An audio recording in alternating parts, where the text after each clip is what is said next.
이제 우리 같이 하나님 말씀 받겠습니다. 사무엘하 2장 12절부터 32절까지 말씀입니다. 사무엘하 2장 12절부터 32절까지 말씀, 아사엘의 죽음이라는 제목으로 이제 우리 같이 하나님 말씀 받겠습니다. 12절부터 32절까지 같이 한 절씩 교독하시고 마지막 말씀은 한 목소리로 합독하겠습니다. 12절부터입니다. 넬의 아들 아브넬과 사울의 아들 이스보셋의 신복들은 마하나임에서 나와 기브온에 이르고 스루야의 아들 요압과 다윗의 신복들도 나와 기브온 목가에서 그들을 만나 함께 앉으니 이는 못 이쪽이요 그는 못 저쪽이라. 아브넬이 요압에게 이르되 원하건대 청년들에게 일어나서 우리 앞에서 겨루게 하자. 요압이 이르되 일어나게 하자 하매 그들이 일어나 그 수대로 나아가니 베냐민과 사울의 아들 이스보셋의 편에 12명이요 다윗의 신복 중에 12명이라. 각기 상대방의 머리를 잡고 칼로 상대방의 옆구리를 찌르매 일제히 쓰러진지라. 그러므로 그곳을 헬갓 핫수름이라 일컬었으며 기브온에 있더라. 그날의 싸움이 심히 맹렬하더니 아브넬과 이스라엘 사람들이 다윗의 신복들 앞에서 패하니라. 그곳에 수르아의 세 아들 요압과 아비새와 아사엘이 있었는데 아사엘의 발은 들로루같이 빠르더라. 그리 아브넬을 쫓아 달려가되 좌우로 치우치지 않고 아브넬의 뒤를 쫓으니 아브넬이 뒤를 돌아보며 이르되 아사엘아 너냐? 대답하되 나로다. 아브넬이 그에게 이르되 너는 왼쪽으로나 오른쪽으로나 가서 청년 하나를 붙잡아 그의 군복을 빼앗으라 하되 아사엘이 그렇게 하기를 원하지 아니하고 그의 뒤를 쫓으매 아브넬이 다시 아사엘에게 이르되 너는 나 쫓기를 그치라. 내가 너를 쳐서 땅에 엎드러지게 할 까닭이 무엇이냐? 그렇게 하면 내가 어떻게 내 형 요압을 대면하겠느냐 하되 그가 물러가기를 거절하매 아브넬이 창 뒤끝으로 그의 배를 찌르니 창이 그의 등을 꿰뚫고 나간지라. 곧 그곳에 엎드러져 죽음에 아사엘이 엎드러져 죽은 곳에 이르는 자마다 머물러 섰더라. 요압과 아비새가 아브넬의 뒤를 쫓아 기브온 거친 땅의 길가 기아 맞은 쪽 암마산에 이를 때에 해가 졌고 족속은 함께 모여 아브넬을 따라 한 무리를 이루고 작은 산 꼭대기에 섰더라. 아브넬이 요압에게 외쳐 이르되 칼이 영원히 사람을 상하겠느냐? 마침내 참혹한 일이 생길 줄을 알지 못하느냐? 내가 언제 무리에게 그의 형제 쫓기를 그치라 명하겠느냐? 요압이 이르되 하나님이 살아계심을 두고 맹세하노니 내가 말하지 아니하였더라면 무리가 아침에 각각 다 돌아갔을 것이요 그의 형제를 쫓지 아니하였으리라 하고 요압이 나팔을 불매 온 무리가 머물러 서고 다시는 이스라엘을 쫓아가지 아니하고 다시는 싸우지도 아니하니라.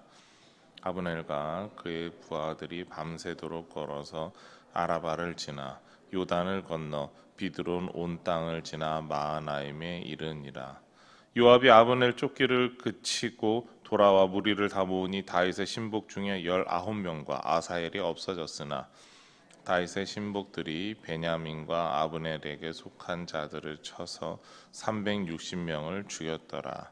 같이 읽겠습니다. 무리가 아사엘을 들어올려 베들레헴에 있는 그의 조상묘에 장사하고 요압과 그의 부하들이 밤새도록 걸어서 헤브론에 이른 때에 날이 밝았더라. 아멘. 제자 훈련을 하면서 가장 중요하게 여기는 어쩌면은 놓치지 말아야 할 것이다라고 하는 그런 하나의 철학이 있습니다. 바로 한 사람 철학입니다. 한 사람만이라도 온전한 제자의 삶을 살 수 있다면 하나님의 뜻이 분명하게 선포될 것이다라고 하는 것이죠. 그리고 한 사람이 세워짐으로 말미암아 그 한 사람이 주변에 더 긍정적인 영향을 줄 수 있다라는 것입니다. 그렇기 때문에 한 사람 한 사람을 소중히 여기고 그 한 사람이 온전히 서는 것에 대해서 귀하게 여깁니다. 또한 마찬가지로 신방을 다니면서 내가 지금 만나는 이 한 사람이 하나님 앞에서 변화된다면 하나님께서 귀하게 교회를 세워 가실 것이다 라고 하는 그런 정신을 항상 강조하게 됩니다. 무엇보다도 우리 동부교회 성도님들이 살아가는 그곳에서 하나님의 선한 영향력이 나타나기를 원합니다. 성도들이 가져야 될 한 사람 철학도 있는데요. 나 한 사람이 먼저 주님 앞에 헌신하고 변화된다면 우리 교회가 이 지역이 변화된다라고 하는 것입니다. 그러니까 서로 간에 가지고 있어야 될 그런 기본적인 마인드이기도 합니다. 그러한 우리 모든 동북의 성도님들이 되시기를 소망합니다. 오늘 말씀에서 사울의 아들 이스봇을 옹호하며 나라를 지키는 아브넬과 사울의 최측근이라고 할 수 있는 요압과 그리고 용사들이 전투를 벌였습니다. 이들은 어느 정도 합의가 되었던 것 같고 처음에는 단순한 자신들의 실력을 서로 겨뤄보는 일종의 그냥 시합 정도로 시작이 되었습니다. 그러나 이 전투가 격해지면서 서로가 서로를 죽이는 데까지 이르게 되었습니다. 심지어 동기어진이라고 표현할 수가 있는데 같이 죽더라도 내가 너는 죽이겠다라고 하는 그런 이상한 쪽으로 변질되어 버리고 말았습니다. 그러면서 전쟁이 조금 크게 일어나게 되었는데 이 전투에서 바로 다윗의 최측근들이 승리를 하게 됩니다. 심각한 전투로 인해 수많은 사람들이 죽었습니다. 한꺼번에 많은 사람들이 죽었고 그들이 쓰러져 있는 그곳을 보며 사람들은 헬갓 핫수림이라고 하는 말을 표현했습니다. 날카로운 칼의 밭이다라고 하는 것이죠. 그만큼 그 모습이 흉측했고 그리고 사람들 보기에 많은 사람들은 어쩔 수 없이 그곳에 죽은 시체를 자리에 바로 매장해야 됐기 때문에 일컫고 있는 것이죠. 이 싸움의 결과에 대해서 이렇게 표현하고 있는데 그날의 싸움이 심히 맹렬하더니 아브넬과 이스라엘 사람들이 다윗의 신복들 앞에서 패했다라고 이야기하고 있습니다. 그런데 오늘 이 전투가 끝난 뒤 뒷수습을 하는 그 모습을 보게 되면 조금 다릅니다. 사울 가문과 다윗 가문이 다르다라고 하는 것이죠. 이 모습에서 하나님께서 들려주시는 음성을 듣기를 원합니다. 먼저 사울 가문은 죽은 이들에 대한 애도가 없다라는 것이죠. 슬퍼할 마음의 여유가 없었을 것입니다. 이것은 결과만 보고 하는 이야기가 아닙니다. 이들은 자신들과 함께했던 그 한 사람 한 사람을 소중히 여기지 않았습니다. 전투에서 패배에 쫓겨다녔고 요압이 전투를 중지하라고 하는 최종적인 명령을 내릴 때까지 그들은 계속해서 도망 다녔습니다. 어쩌면 부상병 한 명 없이 전부 다 요압의 군대에 의해서 죽었을 수 있습니다. 그러나 아브넬과 그의 부하들은 자신들에게 혹시 수습할 시간을 준다라면 부상병을 혹은 아니면 죽은 자들을 우리가 장사할 수 있게 그 시간까지 다오라고 하는 이야기를 하지 않습니다. 당장 도망치는데 급급했습니다. 28절 말씀 보면 요압이 나팔을 불 때 온 무리가 머물러 서고 다시는 이스라엘을 쫓아가지 아니하고 다시는 싸우지도 아니하리라. 분명하게 전투가 더 이상 벌어지지 않았습니다. 그러나 전투가 끝난 이후에 뒷수습이 문제가 있었죠. 29절 말씀을 보게 되면 아브넬과 그의 부하들이 밤새도록 걸어서 아라바를 지나 요단을 건너 비드론 온 땅을 지나 마하나임에 이르니라. 사울 가문에 속한 병사들은 속히 도망쳤습니다. 자신들이 해야 하는 어떻게 보면 같이 전투를 벌였던 사람들이 뒷수습을 했다라고 하는 그런 말이 없기 때문이죠. 그냥 우선 지금 요압이 변심해서 갑자기 저들을 죽여라라고 하는 말이 나오기 전에 우리는 도망가야 한다라고 하는 태도를 보여주고 있다라는 것입니다. 정말 이렇게 도망쳤습니다. 그런데 이와 달리 다윗 가문의 사람들은 죽은 이에 대해서 애도하고 장례를 치르고 있다라고 하는 것이죠. 32절 말씀을 보게 되면 무리가 아사엘을 들어올려 베들레헴에 있는 그의 조상묘에 장사하고 요압과 그의 부하들이 밤새도록 걸어서 헤브론에 이른 때에 날이 밝았더라. 아사엘을 언급하고 있지만 실제로 아사엘만을 수습하지는 않았을 것입니다. 다른 사람들의 시신도 수습했습니다. 그럼에도 아사엘을 언급하는 이유는 아마 이것일 겁니다. 아사엘은 다윗에게 속해서 30용사 중에 속한 한 사람입니다. 용맹과 수많은 전쟁을 다윗과 함께 경험했던 사람이다라는 것이죠. 그렇게 특별하게 아사엘을 대표적으로 부르고 있는 것입니다. 가장 유명한 사람, 가장 장군이라고 할 수 있는 사람, 그 사람이 죽었기 때문입니다. 그리고 마찬가지로 다른 사람들을 같이 수습해서 옮겼을 것입니다. 이렇게 다윗 가문과 그리고 사울 가문의 전쟁 이후에 태도가 다른 것을 볼 수가 있습니다. 어쩌면 사울 가문은 군인은 전쟁터에서 죽을 수 있다, 섭섭하게 생각하지 마라와 같은 그런 태도를 보여주고 있습니다. 그러나 다윗 가문은 위로하고 애도했습니다.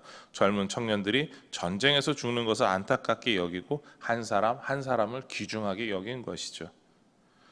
그리고 다윗 가문의 병사들이, 요압을 비롯한 그런 군대가 이런 태도를 갖게 된 것은 바로 다윗의 태도에서 나온 것입니다. 왜냐하면 다윗이 사울에게 쫓길 때 피곤하여서 전투에 나고한 사람들이 많았습니다. 그런데 돌아왔더니 아말렉 사람들에 의해서, 주변 사람들에 의해서 자신들의 모든 식구들이 다 끌려갔습니다. 모든 재물도 다 사라졌습니다. 블레셋 사람들 앞에서 숨죽이며 살아가고 있을 때, 그 숨죽이며 살아가는 것도 힘든데 자신들의 그 모든 것을 빼앗겼을 때 사람들은 절망했을 것입니다. 그러나 하나님 앞에 물어보고 다윗은 자신들의 물건을 훔쳐간 사람들을 쫓게 됩니다. 그 쫓아가는 과정 가운데 두 가지 일이 벌어지게 되는데, 하나는 너무나 피곤해서 쫓아갈 수 없는 사람들이 나왔습니다. 약 200명 가량들이 나왔는데 그들을 남겨두고 갔었습니다. 그 후에 전쟁에서 승리하고 돌아오면서 그 200명에게도 동일하게 전리품을 나눕니다. 이들이 참가하지 못했는데 그렇다라고 해서 이들이 전리품을 받지 못할 이유가 없다라는 것이죠. 전쟁에 참가하지 않았어도 우리는 우리의 일원이니까 챙겨주겠다라고 하는 그런 마인드로 되어 있습니다. 그리고 또한 지금 식구들을 납치해간, 끌고 간 그 사람들을 찾아가는 게 급함에도 불구하고 길에서 죽어가고 있는 미디안 종을 살려주게 됩니다. 한 사람의 목숨이 소중하다라는 것이죠. 그리고 그 결과 자신들이 가야 될 곳이 어딘지 정확히 알게 되었다라는 것입니다. 바로 이러한 모습들을 보면서 다윗의 군대는 성숙하고 성장했습니다. 우리가 한 사람에 대해서 한 사람 한 사람을 소중히 여기는 게 더 중요하구나라고 하는 그 마인드를 같이 공유하고 있었던 것이죠. 하나님 앞에서 살아가는 그 모습이, 다윗이 하나님 앞에 철저하게 살아갔던 그 모습이 다윗의 군대에까지도 배어 있었다라고 하는 것입니다. 그래서 전투를 치르고 피곤한 몸이어도 전사한 사람들을 끝까지 수습하고 돌아갔던 것입니다. 한 사람을 끝까지 생각하는 마음의 결과가 무엇이었겠습니까? 다윗 가문의 병사들이 사울 가문의 병사들과 싸워서 대승을 거뒀습니다. 18배가 차이 나는 사망자가 그렇습니다. 하나님께서는요, 우리에게 이 말씀을 통해서 들려주시고자 하는 것이 있습니다. 그것은 하나님께서는 성도의 삶에서 한 사람을 위한 마음을 갖기를 원하신다라는 것입니다. 여러분들이 한 사람 한 사람을 소중히 여기는 것, 그리고 또한 그 한 사람을 위해서 우리가 같이 사랑하고 섬기는 것, 그것이 더 중요하다라는 것이죠. 신앙생활을 하면서 만나는 한 사람 한 사람을 소중히 여기시기를 바랍니다. 오늘 여러분이 생각하고 기억나는 여러분들이 있을 겁니다. 여러분 다락방 식구 중에서 생각나는 분이 있을 거고, 전도의 식구 중에 생각나는 분이 있을 거고, 또한 오래도록 신앙생활 같이 했던 동부교회 성도인데 생각나는 분이 있을 겁니다. 그 한 사람 한 사람을 위해서 하나님의 마음으로 기도하고 하나님께서 그들에게, 그 한 사람에게 은혜를 달라고 기도하는 오늘 새벽이 되시기를 소망합니다. 그렇게 기도할 때 우리 동부교회가 지금보다 더 아름다운 교회를 만들 수 있습니다. 날마다 이렇게 한 사람을 소중히 여기고 서로를 섬기는, 서로를 위해서 기도하고 그리고 또한 위로의 전화도 함께 할 수 있는 그런 귀한 동부교회 식구들이 되기를 소망하며 축원합니다. 우리 화면을 보시고 기도의 제목 같이 읽도록 하시겠습니다. 한 사람을 귀하게 여기는 마음으로 주님의 몸된 동부교회를 사랑하게 하옵소서. 오늘 한 사람을 품에 품고 기도할 수 있는 사랑의 마음을 주옵소서. 기도하시겠습니다. 하나님 감사합니다. 우리에게 놀라우신 주님의 은혜를 주시고 사랑을 주시고 사랑의 마음을 주시고 주님의 뜻대로 살아가게 하심을 감사합니다. 우리가 한 사람을 귀하게 여기는 마음으로 아버지 하나님께서 만나게 해주신 모든 동부교회 식구들을 사랑할 수 있게 하여 주시옵소서. 내 힘으로 내 능력으로 하기 어렵습니다. 그러나 주님께서 주시는 능력으로 할 수 있사오니 아버지 하나님, 우리가 그렇게 기도할 수 있사오니 우리에게 능력을 더하여 주시옵소서. 또한 우리가 한 사람 품에 품고 기도할 수 있는 그 사랑의 마음을 주셔서 주님의 사랑으로 사랑하는 아름다운 우리 동부교회 공동체를 이뤄갈 수 있도록 인도하여 주시옵소서. 이 모든 것 예수님의 이름으로 기도드립니다. 아멘.